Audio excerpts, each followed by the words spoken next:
हरे कृष्णा। राधे राधे। सभी को रमा एकादशी की हार्दिक शुभकामनाएं। धर्मराज ने भगवान श्री कृष्ण से कहा कि हे भगवान, अब आप रमा एकादशी कथा का वर्णन कीजिए।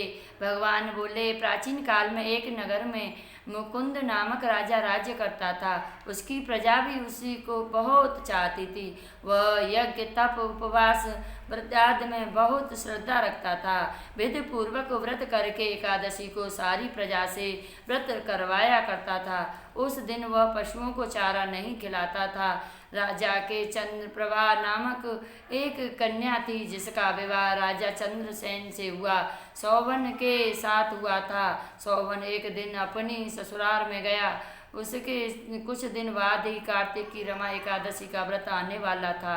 इसलिए सौवन की स्त्री चंद्रप्रभा ने कहा, अपने गांव को चले जाओ, क्योंकि एक दो दिन बाद एकादशी का व्रत आने वाला है। मेरे पिता की आज्ञा है कि इस दिन सारी प्रजा व्रत करे। जो नहीं करेगा वह भारी दंड को पाता है। आप व्रत करके भूख प्यास सहन नहीं कर सकोगे, इसलिए यहाँ से चले जाना ठीक है। सौवन ने कहा कि मैं यहीं रहकर व्रत करूँगा।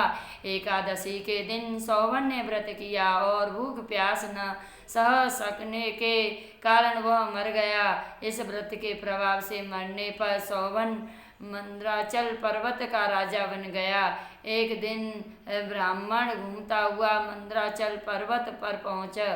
तब उसने सौवन से राजा बनने का कारण पूछा। सौवन ने कहा, मैंने अपनी ससुराल में एकादशी का व्रत किया था, उसके प्रभाव से ही यह सब हुआ। सौवन ने कहा, यदि मेरी रानी चंद्रप्रभा एकादशी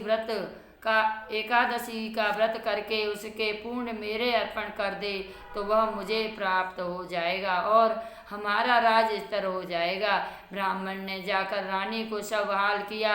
उसने रमा एकादशी का व्रत किया और उसका फल अपने पति को अर्पण कर दिया। व्रत के प्रभाव से प्राप्त हो गई है वह उनका राज्य स्थिर हो गया। इस व्रत के प्रभाव से सब सुखों के साथ राज्य प्राप्त होता है। बोलो हरे कृष्णा। राधे राधे। अज्ञानतिमिरान्धस्य ज्ञानाञ्जनशलाकया चक्षुर्मिलितं येन तस्मै श्रीगुरुवे नमः। श्रीकृष्ण चैतन्य प्रभु नित्यानंद, श्री अद्वैत गदाधर श्रीवासादि गौरभक्तवृंद। हरे कृष्ण कृष्ण कृष्ण हरे हरे, हरे राम राम राम हरे हरे।